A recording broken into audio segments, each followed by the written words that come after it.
వినోద్, ప్రస్తుతం మనం విశాఖపట్నంలో ఉన్న కలెక్టర్ ఆఫీస్ దగ్గర ఉన్నాం.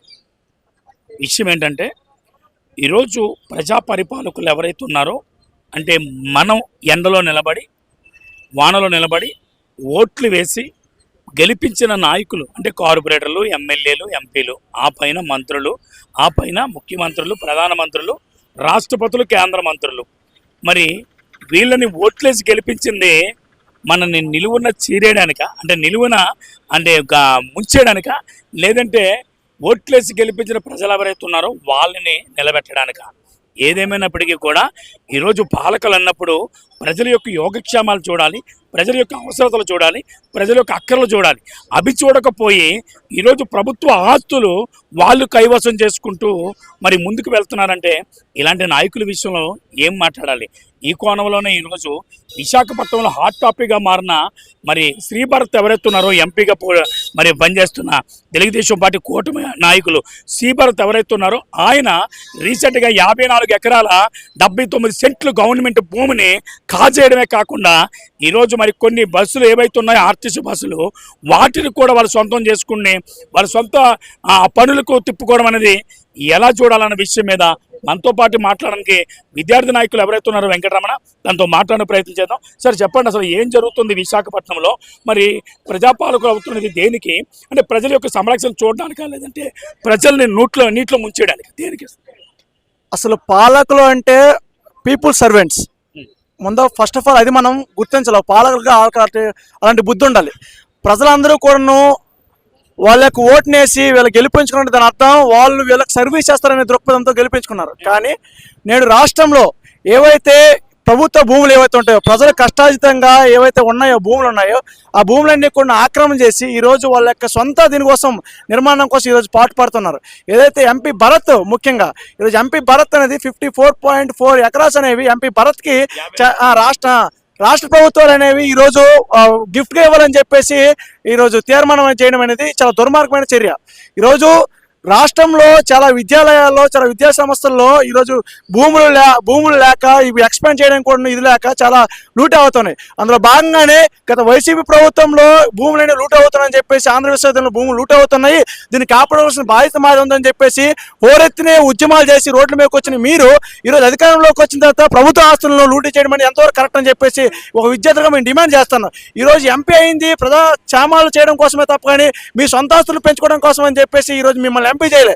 అలాంటిది లూలు మాల్ అని చెప్పేసి, డాటా సెంటర్ అని చెప్పేసి ఈరోజు ఎంప్లాయ్మెంట్ లేక ఇబ్బందులు గురవుతుందంటే ఒక పక్క పరిశ్రమ నిర్మాణం చేయడానికి ముందుకు రారు. మీ యొక్క సొంత ఆస్తులు పెంచుకోవడం కోసం ఏ విధంగా మీరు రాష్ట్ర ప్రభుత్వం అనేది ఈరోజు ఈ యొక్క 54.7 ఎకరాలు ఈరోజు ఏ విధంగా దారదత్తం చేస్తామని చెప్పేసి ఈరోజు మేము రాష్ట్ర ప్రభుత్వానికి ప్రశ్నిస్తున్నాం. అంటే మీ వారసత్వాలు అని చెప్పేసి, మీ వారసత్వ బంధుత్వాలు అని చెప్పేసి ఈరోజు ఎంపీ భరత్కి ఇటువంటి బహుమానం ఇవ్వడం అదేమైనా చిన్న విషయమా అని చెప్పేసి దాదాపుగా ఒక ఎకరం 5,000 కోట్లకి పైగా విలువ చేసే భూమిని, ప్రభుత్వ భూమిని ఏ విధంగా కష్టార్జితం లేకుండా ఏ విధంగా మీరు కట్టబడతారని చెప్పేసి ఈరోజు మేము విద్యార్థులుగా డిమాండ్ చేస్తున్నాం. తప్పకుండా ఈ దుర్మార్గమైన చర్య, ఇలాంటి చర్యలకు మీరు పాల్పడితే ఫ్యూచర్లో ప్రజలందరూ కూడా మీ యొక్క ప్రభుత్వానికి బుద్ధి చెప్తారని చెప్పేసి తెలియజేసుకుంటూ ధన్యవాదాలు. వెంకటరమణ గారు, సుమారు 54 ఎకరాల 79 సెంట్ల భూమి ఈరోజు డైరెక్టర్గా గవర్నమెంట్ అంటే ఎవరైతే జీబీఎంసీ, వైజాగ్ జీబీఎంసీ ఉందో మరి ఎంపీ భరత్ గారికి కట్టబెట్టడాన్ని, అంటే ముఖ్యమంత్రి గారి యొక్క ఫ్యామిలీ మెంబర్ అనా, లేదా లోకేష్ గారి ఫ్యామిలీ మెంబర్ అనా, అంటే ఏ కారణం చేత కట్టబెడుతున్నారు? కారణాలు ఇందులో ఆలోచించవలసిన విషయం ఏముంది? తప్పకుండా భరత్ అనే వ్యక్తి ఇప్పుడు చంద్రబాబు నాయుడు ముఖ్యమంత్రి గారి కుటుంబంలో అతని యొక్క బంధువు కాబట్టి వాళ్ళకి వారసత్వ రాజకీయాలు కొనసాగించడం కోసం ఇటువంటి పరిణామాలకి, దుస్తులకి దారి చేస్తూ ఉన్నారు. ఇందులో తప్పకుండా వాళ్ళ కుటుంబ వారసులుగా ఉన్నారు, కుటుంబ దీనిగా ఉన్నారు కాబట్టి తప్పకుండా ఈ భూమిని కేటాయించాలని చెప్పేసి మనం చెప్పుకోవచ్చు.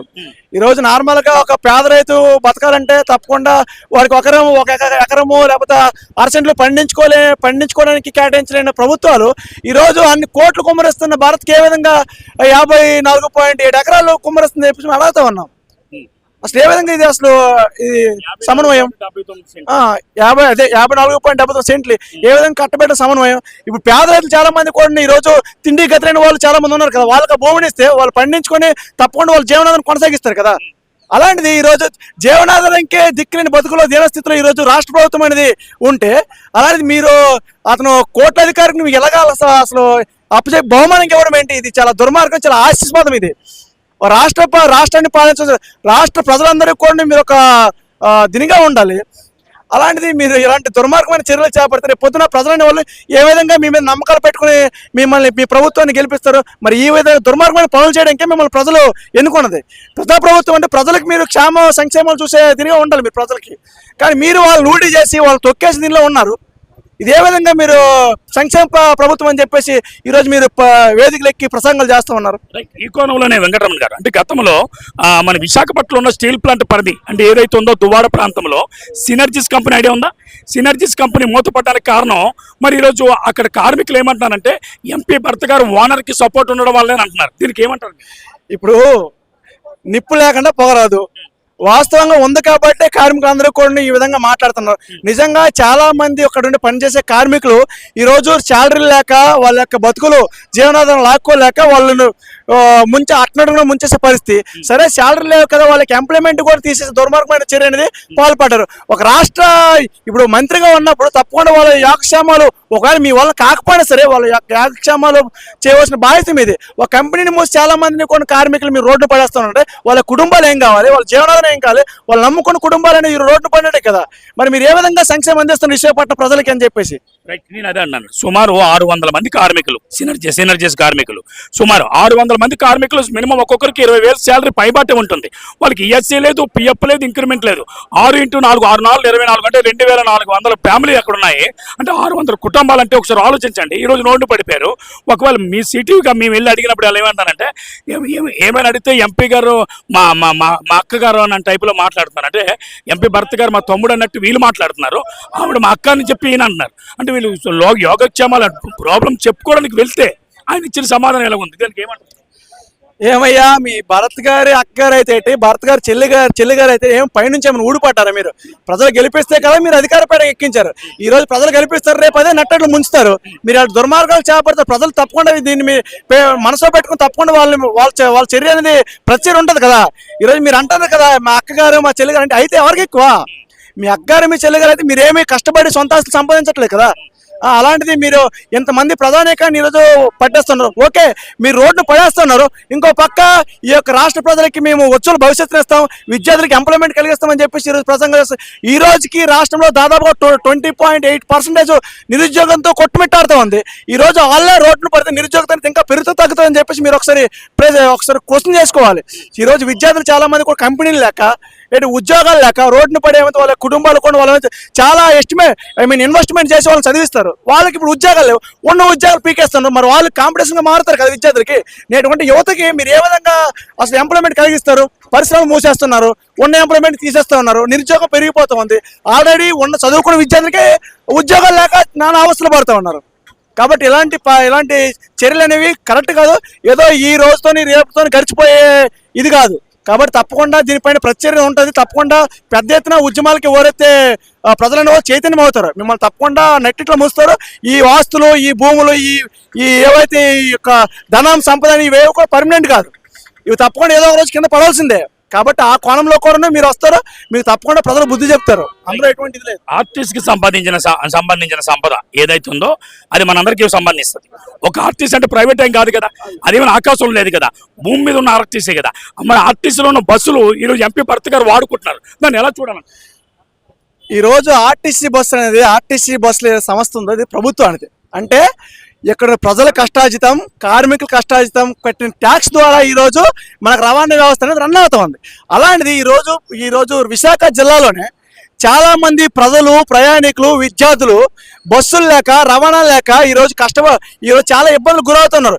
ఈరోజు టైంకి వెళ్ళవలసిన విద్యార్థి అనేవాడు టైం కాలేజీకి వెళ్ళలేకపోతున్నారు. కానీ మీరు మాత్రం నాణ్యమైన ఉచిత విద్య అందిస్తాం, ఉజ్వల భవిష్యత్తు అందిస్తాం అని చెప్పేసి ఈరోజు ప్రచారాలు చేస్తున్నారు. కానీ నాణ్యమైన విద్య అందించడానికి, ఆ పునర్జన్మ ఇవ్వడానికి ఈరోజు రవాణా వ్యవస్థ ఎక్కడ ఉంది? రవాణా వ్యవస్థ విఫలం ఉంది. అంటే మీరు పథకాలు అమలు చేయడంలో ముందడుగున్నారు తప్ప పథకాలకు కావాల్సిన సౌకర్యాల్లో కల్పించడం ఈరోజు రాష్ట్రం పూర్తి మొత్తంలో విఫలమైంది. దాదాపుగా ఈరోజు 25 ఆర్టీసీ బస్సులు అనేది గీతం యూనివర్సిటీకి ఈరోజు కాంట్రాక్ట్ బేస్గా ఇచ్చారు. ఈరోజు ప్రభుత్వం ఆర్టీసీ బస్సులు అనేది తయారయ్యేవి ప్రభుత్వ ఏదైతే కార్మికులు ప్రజల యొక్క శ్రమశక్తితో ఈరోజు వాళ్ళు కట్టే జిఎస్టీ ట్యాక్స్ల ద్వారా ఈరోజు ప్రభుత్వ రవాణా వ్యవస్థ ఈరోజు రూపుదిద్దుకుంది.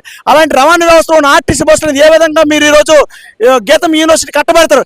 గీతం యూనివర్సిటీ కోట్లాది కోట్లు ప్రజల సొమ్ముని కోట్లాది కోట్లు ఈరోజు విద్య పేరుతో మీరు లూడి చేస్తూ ఉన్నారు. అలాంటిది చిన్న చిన్న స్కూల్స్కి చిన్న చిన్న కాలేజ్కి ఒక సొంత బస్సు ఉంటాయి. మీరు ఆర్టీసీ బస్సును ఏ విధంగా వినియోగించుకుంటారు? మరి రాష్ట్ర ప్రభుత్వాలు ఈ విధంగా దీని మీద ఏమైనా సరే కళ్ళు మూసున్నాయి. అసలు కరమంటలేదు రాష్ట్ర ప్రభుత్వానికి, ఎంత అవసరపడుతున్నారు. రీసెంట్గా మన గాజువాకలో ఒక విద్యార్థి బస్ కోసం పరిగెడుతుండో కాలు జారి టైర్ కింద పడిపోయి కాలు మొత్తం చిట్లు పోయింది. దాదాపు 5 లక్షలు 6 లక్షల పాటు ఖర్చు అయింది. మరి బాధ్యత రాష్ట్ర ప్రభుత్వం తీసుకుంటుందా? అంటే ప్రజల కష్టాలు మీకు పట్టవా? లేదు ఈ విధంగా ప్రవర్తిస్తారు. అంటే ప్రజల్ని కష్టాల్లో ఉంచితే రేపొద్దు మళ్ళీ వాళ్ళకి ఏదో కొత్త పథకాలు పెడితే వాళ్ళు మళ్ళీ మిమ్మల్ని గెలిపిస్తారనే ఇదే.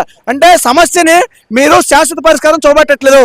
ఏదో ఆ క్షణం ఏదో పథకాల పేరుతో మీరు కప్పిస్తున్నారు. స్త్రీ శక్తి పథకం అనేది ఈరోజు ఎవరు అడిగారు? ఏ స్త్రీ మిమ్మల్ని అడిగి స్త్రీ శక్తి పథకంతో ఈరోజు మీరు స్త్రీలకు ఫ్రీ బస్సు కల్పించారు. ఓకే, ఇది మంచిదే. కానీ ఈ స్త్రీ శక్తి పథకానికి తగ్గట్టు ఎంత రవాణా అవసరం, ఎంత ఆర్టీసీ ఎంత సంఖ్యలో ఎంత ప్రధానికం ఉంది, దానికి ఎంత సంఖ్యలో మీకు ఆర్టీసీ బస్సులు ఏర్పాటు చేయాలని చెప్పేసి మీకు ఇంకిత జ్ఞానం ఉండాలి కదా. అటువంటి ఇంకిత జ్ఞానం లేకుండా మీరు రాష్ట్రాన్ని ఎలా పరిపాలన చేస్తారు? అసలు మీరు ఏ విధంగా అసలు పరిపాలన చేస్తారు రాష్ట్రాన్ని? ఫైనల్గా అంటే ఒక కామన్ మ్యాన్ ఒక 60 గజాల స్థలం మీకు బంజర్ ల్యాండ్లోనో లేదా సర్ప్లస్ ల్యాండ్లోనో లేదా యూఎల్సీ ల్యాండ్లోనో మేము వేసుకొని నివాస గృహాలు ఉంటామంటే 60 గజాల స్థలం ఇవ్వడానికి 66 సార్లు ఆలోచిస్తుంది జీవీఎంసీ. అలాంటిది 54 ఎకరాల 79 సెంట్లు ఎంపీ భరత్కి ఎలా కట్టబడింది? ఇది టోటల్ కరప్ట్ ప్రభుత్వం అండి. ఇంకా కట్టబడడానికి ఏముంది? ఇక్కడ మనం అబ్జర్వ్ చేస్తున్నా ఒక నుంచి కూడా ఈరోజు ప్రభుత్వాలు అనేవి ఈరోజు కొంతమంది బడా పెట్టుబడిదారులకి ఈరోజు అప్పనంగా ఈ యొక్క రాష్ట్ర దేశ భూముల్ని అప్పచెప్పడానికి ఈరోజు రాష్ట్ర ప్రభుత్వం కేంద్ర ప్రభుత్వం అనేది ప్రయత్నిస్తూ ఉంది. ఈరోజు విద్యార్థులు యువత అనే వాళ్ళు తప్పకుండా దీన్ని పైన ఆలోచన చేయాలి. యువతకి విద్యార్థులకి ఈరోజు ఫోన్లు డ్రగ్స్ అని చెప్పేసి ఆ మొత్తులో ఉంచి ఈరోజు ప్రభుత్వాలు చేస్తున్న తప్పులు అనేది కప్పిస్తూ ఉంది. అందులో భాగంగానే మీరు చెప్పినట్టు ఈరోజు పేద ప్రజలకి ఈరోజు 60 సెంట్లు భూమి ఇవ్వాలంటే ఏదో దిక్కుదనం లేదు, నాకు షెల్టర్ ఏదో ఒక 60 సెంట్లు భూమి ఇవ్వండి నేను బతుకుతున్నా దీని మీద చెప్తే 60 గజాల భూమి ఇవ్వడానికి సరే ఈరోజు రాష్ట్ర ప్రభుత్వం ఆలోచిస్తుంది. అలాంటిది అసలు ఏ విధంగా అసలు 54.79 ఎకరాలు అనేది ఈరోజు 79 సెంట్లు అనేది ఈరోజు ఏ విధంగా అసలు భరత్కి అలా కట్టబెడతారు? అతను ఏమైనా ఈ స్వతంత్రోద్యమంలో పాల్గొన్న నాయకుడా? అసలు ఎలాగేస్తారు అసలు? రైట్ అండి, నేను అదే అన్నా. ఇది రాష్ట్ర ప్రభుత్వం రైట్, ఇది 54 ఎకరాల 79 సెంట్ల భూమి.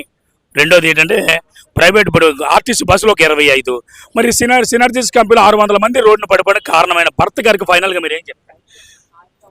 భరత్ గారికి మేము చెప్పేది ఏంటంటే తప్పకుండా ఎక్కడైతే నిర్బంధం ఎక్కువ ఉంటుందో అక్కడ ఉద్యమాలు తప్పకుండా రేకెత్తాయి. ఉద్యమాలు ఓరెత్తినప్పుడు తప్పకుండా అవతల వాడు సీఎం కాదు పిఎం కాదు ఎవరినైనా సరే ప్రజలు దించుతారు. అంటే ఇప్పుడు మనం చూస్తూ ఉన్నాం చాలా దేశాల్లో పాటు కూడా ఏదో రాష్ట్రపతికి ప్రధానమంత్రి ఇంటికి వెళ్ళి తిప్పి కొడతారంటే దాని అర్థం ఏంటి? అక్కడ అనేది ప్రజలకి అంత నిర్బంధం ఉంది. ప్రజలనే వాళ్ళు అంత చేతగా బతకలేకపోతున్నారు. ఏంటి ప్రజలకి సౌకర్యం అందట్లేదని చెప్పేసి ఈరోజు ప్రభుత్వాలను తిరగొస్తున్నారు. ప్రభుత్వం ఏదైనా సరే ఫ్యూచర్లో ఈరోజు ఈ యొక్క దేశ నిర్మాణకులు కార్మికులే. అలాంటి కార్మికులు పొట్ట మీరు కొడితే తప్పకుండా కార్మికులు మీ బుద్ధి చెప్తారు. తప్పకుండా మీ ప్రభుత్వం ఎన్నాళ్ళు కూడా ఉండదు. ఏది కూడా శాశ్వతం కాదు ఈ భూమి మీద. అదే కదా మరి ఈరోజు అదే ఇప్పుడు ఆర్టీసీ బస్సులో కూడా అదే చేసింది ప్రభుత్వం. ఆర్టీసీ బస్సులో వెళ్తున్న స్టూడెంట్స్కి అనేది ఈరోజు ఓటేసే ఇది లేదు కాబట్టి ఇప్పుడు 18 సంవత్సరాలు దాటితే 20 సంవత్సరాలు 18 సంవత్సరాలు దాటితే ఓటు హక్కు, ఆ వెళ్ళిన స్టూడెంట్స్కి ఓటు హక్కు ఉండదు. కాబట్టి స్త్రీల యొక్క ఓటు బ్యాంకు గెలుచుకోవడం కోసం స్త్రీ శక్తి పథకం అర్థమవుతుంది. ఎవరు కూడా స్త్రీలైన వాళ్ళు రోడ్లెక్కి మాకు ఈ పథకం కావాలని చెప్పేసి అమలు చేయండి అని చెప్పేసి అడగకుండా అటువంటి పథకాలు ఈరోజు అమలు చేస్తూ ఉన్నారు.